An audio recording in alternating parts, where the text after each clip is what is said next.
so today I have literally had so many people request for my self-tanning routine. I'm just gonna go ahead and try and show you without showing my naked bits. The first thing I do is exfoliate, and I use this cashmere body polish. So it's just a scrub. It's actually really gritty.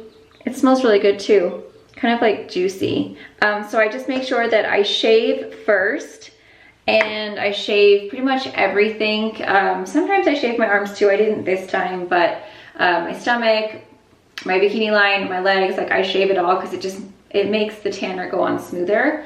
And then I make sure that I wash my body normally with like a loofah, and then I exfoliate with my cashmere body polish. Normally I use my Loving Tan mitt, but right now I literally just got a new one and I didn't bring it into the shower, but normally that's what I use. I used up my other one, and that one works really well. That is what makes your skin so smooth. Like, you have such a flawless application when you have a good exfoliator first. So make sure that you're using a really like heavy scrub with an exfoliating mitt, and that makes such a huge difference. The next step is I take my Soap and Glory Righteous Butter, and basically this is just a really creamy, thick body butter, and I put it in all of the spots that tend to get a little darker. So basically, if you think about it, like all your skinniest spots where there's not as much fat will kind of like self-tan a little darker. So I always apply it to my palms, the tops of my hands, my wrists,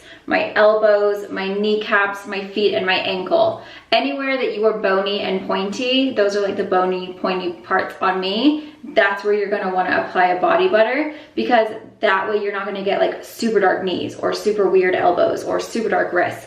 That is the key. Basically, this is what I've been using lately. And this is the Loving Tan Deluxe Bronzing Mousse. Do not mind my face. I literally can't move it right now. It's like so dry. This is in dark. I haven't put any moisturizer on. And that, I never put any kind of moisturizer on before I self-tan, and I do self-tan my face. I like this one because the dark is a lot more forgiving. The ultra dark one gets you really, really dark. However, sometimes it can be a little bit like, whoa, Nelly. So I usually just use the dark, and that is dark enough for me. Obviously, if you are more of a medium skin tone, I would definitely go with the ultra dark, but because like this is my natural color, I'm pretty darn fair, this definitely works the best for me. And how I like to apply it, and I apply this everywhere, on my face, on my legs, like literally every square inch of me is done with this brush. And this is the Spray de Soleil body brush, and it gets really big. Let me just fluff it out for you guys. It's been all stuck in this little thing. So see, it gets really big, and basically you're just gonna apply it like you would foundation. You buff it into the skin, and it gives you such a flawless application. You don't get any streaks or anything like that. And the great thing about it is that you don't have to get your hands messed up, which is how I used to apply it. And then I'd always have jacked up hands, and it was always a mess. So I basically just make sure that when I come to my wrist and my top of my hand, I'm not putting any more product. I'm just using whatever is left. So those are always the last parts that I do. And I always start from my toes up. So my face and my hands will always be the very last thing that I do, so that I have the least product on there. Basically, that's all I use. Like, it's pretty simple. It's just, it takes a long time. Like, and obviously I can't get the back myself, and Jay is not here right now. He's at the gym. So normally I would do it when he's home, and he would do my back for me. So I'll just make him do it later. Because your back is really hard. Like, I can't do my back myself. I'm gonna go ahead and start moisturizing first. So there's the before of my legs, and I'll probably go ahead and do like one leg so you guys can see the difference. So basically I cover this entire part of my knee and my whole feet in the lotion, because, oh, and I also take my rings off too. So I'm gonna go ahead and do this leg first. I always make sure that I put a towel down. You know, this can sometimes get a little messy. Put it right on top of my brush like this, and all you're gonna do is start buffing in the self tanner. And you basically just buff and buff and buff until there's no more brush marks. And it's so awesome this way. And then sometimes I'll go like lengthways once I've buffed it in, and I feel like, okay, yeah, it's not so wet anymore. And then you can go like kind of in a zigzag, just so that everything is like super duper blend it in. You want to have a firm enough application to where, you know, you're getting it on there, but you also don't want to be pushing it so hard once all the product is on. So like maybe push firmer at first, and then once you're like, feel like, oh yeah, that's looking good, then you can do a little bit less pressure just to kind of like feather over the lines. And then anywhere where I see like, oh, that needs a little bit more, I just go back and very gently just add a little bit more. So now whatever is left on my brush, I go back over the feet. Make sure you get in between those toes, so you're not getting fresh new product. And also make sure that you are like extending your ankle so that you get those little lines. But you're just gonna basically blend out whatever is left on your brush, because there still will be some product, but you don't want to go and get a whole new like batch. Then I move on to my upper thigh. This self tanner is so nice though, because it comes out like a foam. It's super liquidy, and it's very easy to work with and to blend out. Whoops. And also it's the smell, I mean, you still smell like self tanner. I think I have yet to come by a self tanner that doesn't at least give you a little bit of that kind of like toast smell.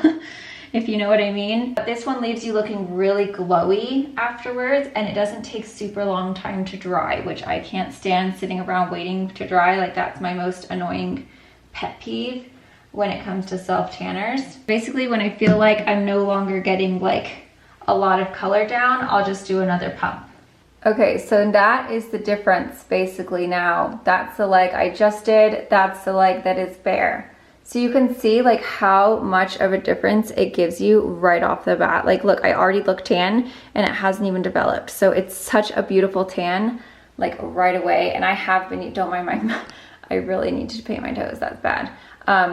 But I have been using Loving Tan now for quite a long time. So I have tried it a bunch of different times, and it's just always good. Like, I mean, the results are right there. You don't really need a whole lot of more convincing. It looks bomb. So now that I've done my backs of my legs, and my booty and my tummy, this is when I move on to my chest area and my arms.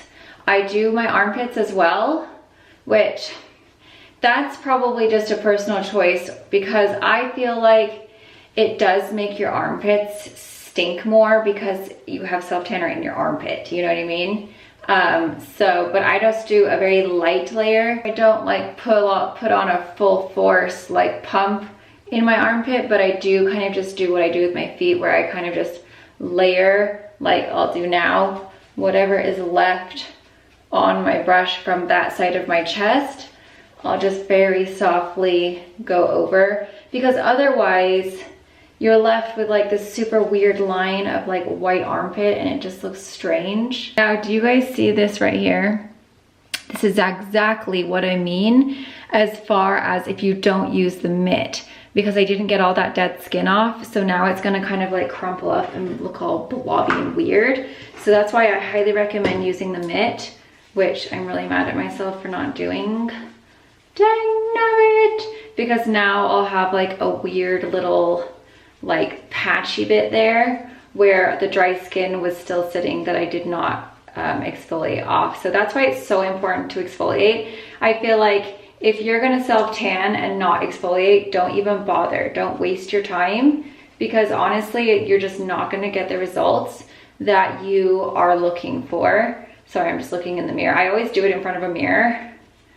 That way I can see exactly where everything is being placed and exactly what it's going to look like. Like, look at that difference. It's dark right off the bat. And that's why I like it when they come out dark, because you can see exactly where you're putting it. Like, imagine if that was just a white cream. I have a white cream one that I like, but I did actually get some serious streaks from it. It was nice because it was a lot quicker and it was a lot easier, and I could just apply it with my hands. But then I ended up getting some major streaks on my wrists. It's kind of one of those things, if you don't have a lot of time to do the full routine like this, then I would say, you know, get a cream one that is white and you can just rub it on, and then later on you're just surprised. And it did work really well. Like, it still gave me a great color, and it was the cashmere one. So that's what I like to use if I'm like in a rush and I just need a little bit of a color, but I can't be bothered to do this whole routine because like literally this takes at least 45 minutes. Not everybody wants to spend their whole morning self-tanning. It's freaking annoying. I'm basically just going back in. I just go over everything over and over again to make sure that there's no lines, there's no like weird patches where I didn't get. And then this is where I'll go in and just feather my hand with whatever is left on the brush. And because you don't have to wash your hands after this, because you used a brush, you can do that and it's not gonna come off. So I just basically make sure that you open up your fingers too, like a little sugar glider. That way you can get in those cracks, because that's a real good tell, is if you have like the little white cracks in between your fingers. And then I just continue moving on to my other arm. And then last but not least, I actually probably will moisturize my face today because it is so tight and dry that I feel like I'm gonna have dry patches. So I probably will just put my, just a very light essence on just to give me a little bit of hydration. But I don't want like a super duper intense moisturizer because then it's gonna kind of, dilute the self-tan. So the key to making your self-tanner last the longest is when it is time to shower. I always wait as long as I possibly can to shower after I self-tan. So don't do it, like don't shower like a few hours after, at least give yourself 6 hours. But I like will not shower. It depends on what I'm doing. If I'm just gonna be bumming at home and I'm not like having to look very good or smell very good, I will wait until not the following day, but not the following morning, but the following night to shower. If I know that I'm not like gonna be going and seeing people, because you do have that self-tan stink, I'm not gonna lie. But the longer you leave on the self-tanner to kind of like cure, the longer your self-tan will last. So if you don't have to be anywhere, if you're gonna be like doing it on a Saturday and then all day Sunday you're just going to be lounging around, or maybe you're going to be cleaning your house and you're going to just be gross anyway, then just let that self-tanner sit and then you'll have it last a little bit longer, versus if you were to just wash it off like the very next morning or like that night. Like don't do that. Do it the day before your actual event, because don't try and do it that morning of and then shower that night, because you're gonna lose a lot of your color. Make sure that your elbow is extended when you're doing it so that you're not gonna have like a bunch of little white creases around your elbow looking all weird. Okay, so now that I've almost got all of the product off, I'm gonna go back and do my hands. And again, those were moisturized. Don't forget about the moisturization, my friends. Now I am gonna put a little bit of essence on my face. Literally, it's so dry, like, ah. I felt like I was so stiff I couldn't even move. Oh god, that's so much better. If you have like a bunch of dry patches, like I'm trying to like scrape these little dry patches off here, then obviously your self-tanner is gonna stick to the dry patches. So if you are very dry, normally my face is not this dry, but because I am using an acne medication, like when I get out of the shower in the morning, whew, my face literally feels like the desert.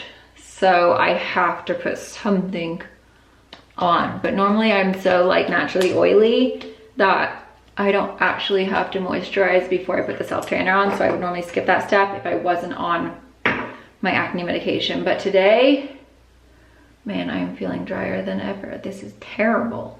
So now whatever is left on the brush, I'm not gonna dip into anything else.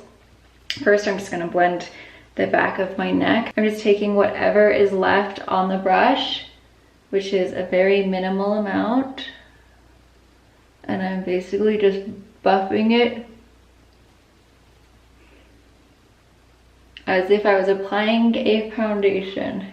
Make sure you're getting it up into the ear, bringing it down your neck, also into like your hairline a little bit as well. And then I'll usually just go back in and like pat on my face. That's it. Now I don't even have to wash my hands. Sometimes I'll get like a wipey just to get the lotion feel off. So I'll just like wipe the palms of my hands, but I don't want to like disrupt any of this.